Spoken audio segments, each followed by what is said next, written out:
Assalamualaikum. My name is Nakia, the content creator for True Horror Stories POV. Okay, so this backstory is going to be for episode 12, which is the cubicle. So episode 12, it was contributed by this lady called Crystal. She was kind enough to actually share a bit of her personal life and also what happened to her when episode basically the cubicle happened. So but as usual, I will not be playing the videos first. I will be sharing with you guys what actually happened to me, similar incident as to what Miss Crystal encountered. Okay, so for my incident, I remember it was in the year 2018. Yeah, and it was a Thursday afternoon. Okay, it was a Thursday afternoon, and that afternoon, that petang, it was raining super heavily. It was one of those afternoon showers that's like macam, you know, you want to cuddle up in bed because the angin and the atmosphere macam sedap. You know those macam hot, bukan hot, it's like those cold afternoon, you want to drink hot drinks, that kind of. So I remember being stuck in my desk and I was like, oh my god, I cannot wait to go home. So because of the cold weather and plus the aircon in the office, right, I needed to go to the toilet frequently lah. Then after that, I remember going in and out of the public toilet a few times, and then at about 5 plus coming to 6, I really had the urge to go to the toilet to relieve myself. But then I know it's like going home time. But then I was like, you know what? The weather is raining. It's not it like I cannot hold myself, hold my this one lah. So I decided, you know what? I'm just gonna go to the toilet and pee. So when I went to the toilet, I have this habit of checking every cubicle. So I just wanted to check because just in case bila I kat dalam toilet ke, and then you know macam you accidentally make some unnecessary noises. So I would want to check my blind spot, check my surroundings first before I make such noises lah. So when I was checking the cubicles, there's this one cubicle second last from the row that is always locked. So as usual, when I was checking, I was like, oh, toilet ni lock, okay, fine. And then for myself, I like to use this one particular cubicle stall lah dekat this public toilet kan. I still remember until now, dia dekat the 4th cubicle. So I remember when I first went in, but then I wanted to go inside my favourite cubicle. Why is it my favourite cubicle? Is simply because the bidet, the spray kat sana is the bestest, is the most kuat lah. I've tested all cubicles and I know for sure this one is the most best lah nak bersihkan diri. So I was so happy that this cubicle kosong. So I went in. I remember when I was walking in, kan, macam this is the line of cubicle. So when I was walking inside the cubicle, at my corner of the eye, I saw ada benda macam gini, pipok gitu. Then I turned. I terperanjat aku macam thinking macam, I thought I did a sweep earlier. Asal ada orang pipok dia punya head kan. And the head surprisingly looked very very like gula-gula. Macam gitu pop. Lepas tu dia masuk balik. So I was like macam, okay, what did I just see? But then I was like, you know what, Nakia? Cannot be because it's in the afternoon. It's in the afternoon and then plus you're just very tired, you just needed to pee. So macam maybe it's your imagination lah. So I was like macam tengok gitu and I was like, okay, whatever, I just go in. When I went inside the toilet and I did my business kan, I thought I was doing number 1, but ended up I was like dah tengah duduk atas that, you know, jamban and that toilet bowl, and I was like, oh my god, okay, I actually needed to go number 2 lah. And I was like, okay, tak apalah, since I'm inside my favourite cubicle lah, the spray, the bidet and everything, so I was thinking, yeah, whatever lah. I mean, kat luar hujan pun, I cannot go home anytime soon kan. So I did my business lah, dah buat business semua, and flush everything, semua cebok, semua everything as per usual, and then I went out. So the moment I opened my toilet door and I stepped out kan, I bau this frangipani punya smell tau. There's this macam wangi tau. Then I thought it was the, you know, like toilet ada spray kan. So I thought it was that. But then I was like, you know what, maybe it's just the toilet spray. So I was thinking, bagus pun toilet spray ni, very kuat lah kan. So I went, obviously, I don't know if you guys are like me, once you go inside a cubicle and when you head out, you go to the basin that's just in front of you lah. You don't go anywhere else unless like dirty atau it's under repair or something lah. So I just head out, straight away I wash my hands. And the taps in the toilet kan, they are all automatic taps, okay? So as I was washing my hands, suddenly the tap 3 taps away from me on sendiri. So tiba-tiba dia macam as if macam ada orang taruh tangan terus dia So I know this has happened to a lot of you. You guys will be thinking macam, oh yeah, sometimes taps do that. It's like macam maybe a glitch or maybe there's some wiring problems lah. So I was like, okay, tak apa nak kira. So I just continue to wash my hands. And then again, the tap bunyi lagi. So, macam orang cuci tangan lah. Then after that I was like, oh man, I was so curious. I was like thinking macam, okay, what is going on there? And then I actually peeped. When I peeped over dekat that particular basin, I saw that basin. It was filled with bunga, frangipani punya bunga. It was banyak-banyak bunga. And I was like macam, okay, what is going on here?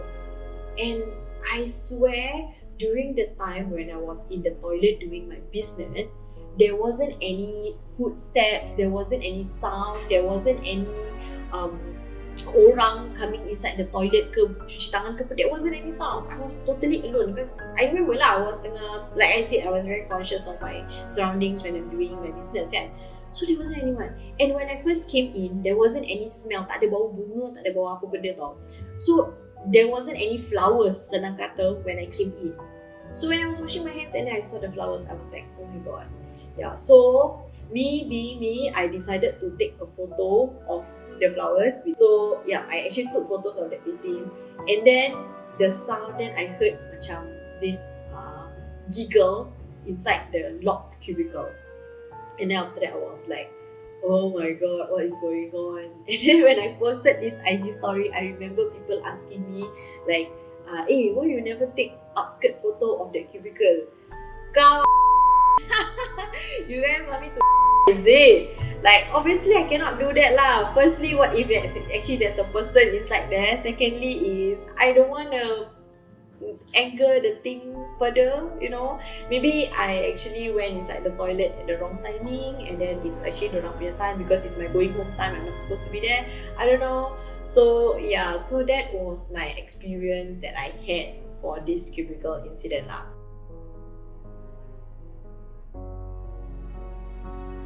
Okay, so sorry digress a bit there.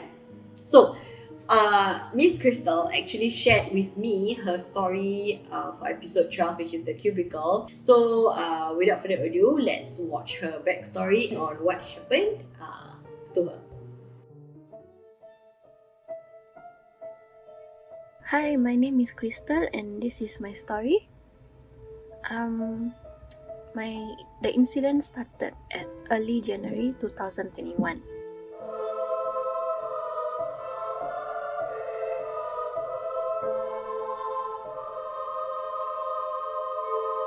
I had an argument with my mom because she found out that I had a boyfriend.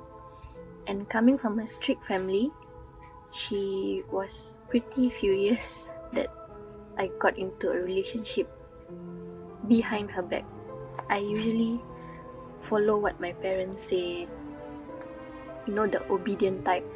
So when she found out that I rebelled against her, she was pretty surprised. We had a conversation together outside of the house at around 11, close to midnight, and then we talked about things like what do you like about him, why did you do this to us, so on so forth. And they forced me to break up with him.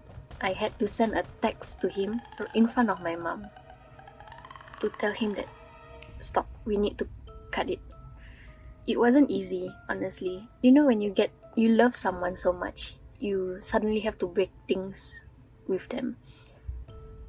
It really hurts inside, so it was difficult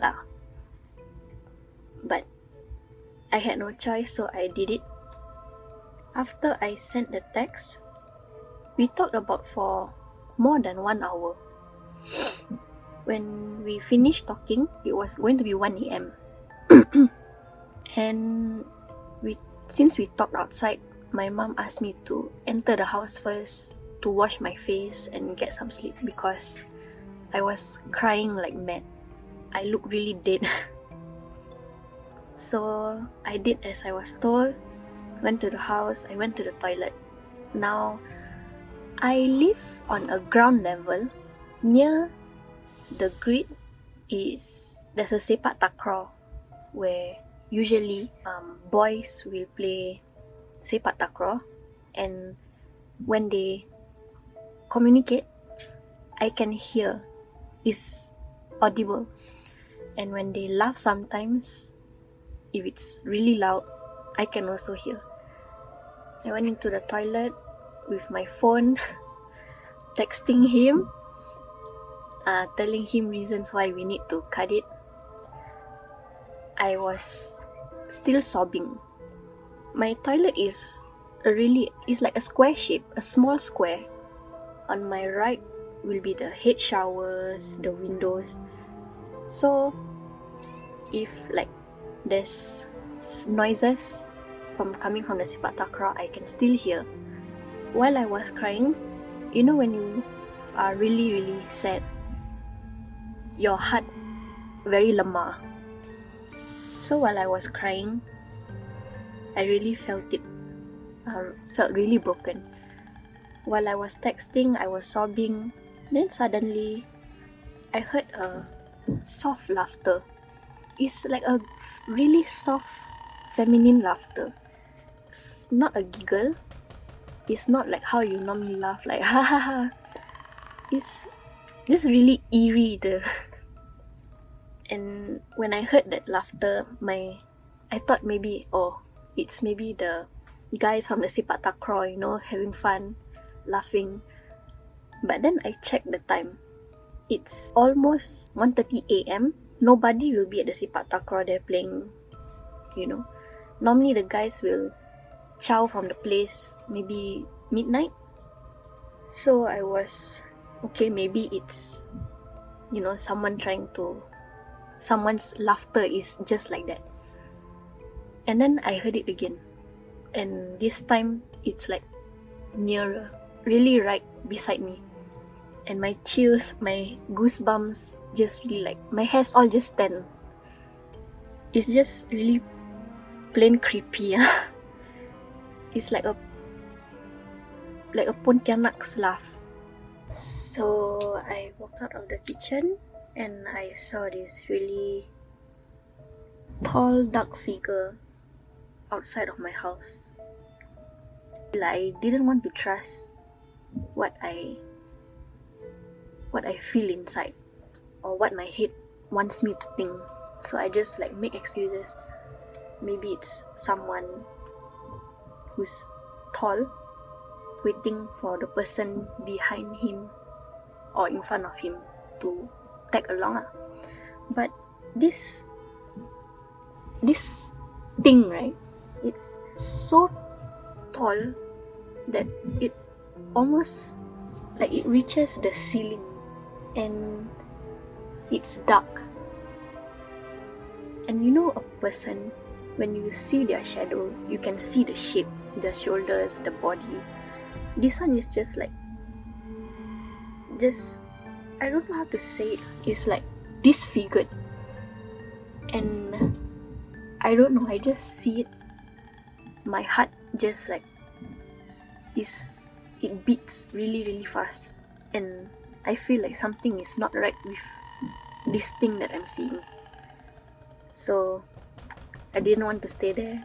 I just saw it, looked away, and just ran to my room.